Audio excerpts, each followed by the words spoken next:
नमस्कार मित्रों, एक बार फिर से आप सभी का बहुत बहुत स्वागत है हमारे चैनल माइथोलॉजी संसार में। आखिर ऐसा क्या हुआ था जो माता लक्ष्मी ने अत्यंत क्रोधित होकर ब्राह्मणों को आजीवन दरिद्रता का श्राप दे दिया था। आखिर वो क्या कारण था जिस कारण माता लक्ष्मी को ब्राह्मणों को इस तरह का श्राप देना पड़ा।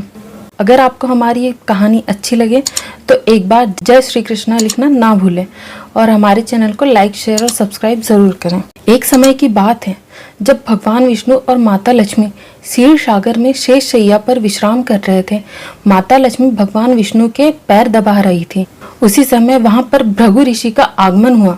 उन्होंने एक बार, दो बार, तीन बार भगवान विष्णु को पुकारा, लेकिन भगवान विष्णु ने अपने नयन नहीं खोले। इस कारण भृगु ऋषि को बहुत क्रोध आया और उन्होंने जाकर श्री हरि के हृदय स्थल पर लात मार दी, जिस कारण लक्ष्मी माता को बहुत क्रोध आया। लेकिन श्री हरि की जैसे ही आंखें खुली, उन्होंने देखा ऋषि भृगु उनके समक्ष है। उन्होंने तुरंत खड़े होकर ऋषि भृगु को प्रणाम किया और उनसे कहा, हे प्रभु, मुझे आपके आगमन की जानकारी नहीं थी। इतना कहकर उन्होंने ऋषि भृगु से कहा, मेरा वक्षस्थल बहुत कठोर है, आपके पैरों पर चोट लगी होगी, आइए यहाँ विश्राम कीजिए, मैं आपके पैरों को दबा देता हूँ। ऐसा करके श्री हरि ऋषि भृगु के चरण दबाने लगे।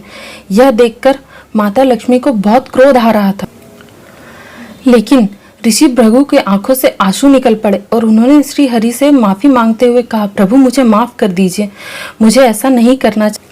श्री हरि ने ऋषि भृगु को माफ कर दिया, लेकिन माता इतनी क्रोधित थी कि उन्होंने कहा, हे प्रभु, इन्होंने आपको सीने पर लात मारी है जहाँ मेरा स्थान है।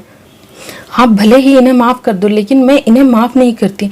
मैं इन्हें श्राप देती हूँ कि ये भूलोक में आजीवन दरिद्रता का पालन करेंगे और ये हमेशा दूसरों से दान के रूप में भीख मांगते रहेंगे और इसी तरह ये अपना जीवन का पालन करेंगे और अपने ज्ञान को बेच बेच कर ही खाएंगे।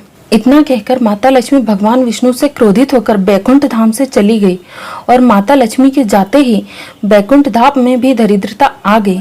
जी हाँ मित्रों, यही एक श्राप है जिसके कारण ब्राह्मणों को मांग मांग कर खाना होता है और वो हमेशा दान में कुछ ना कुछ मांगते ही रहते हैं।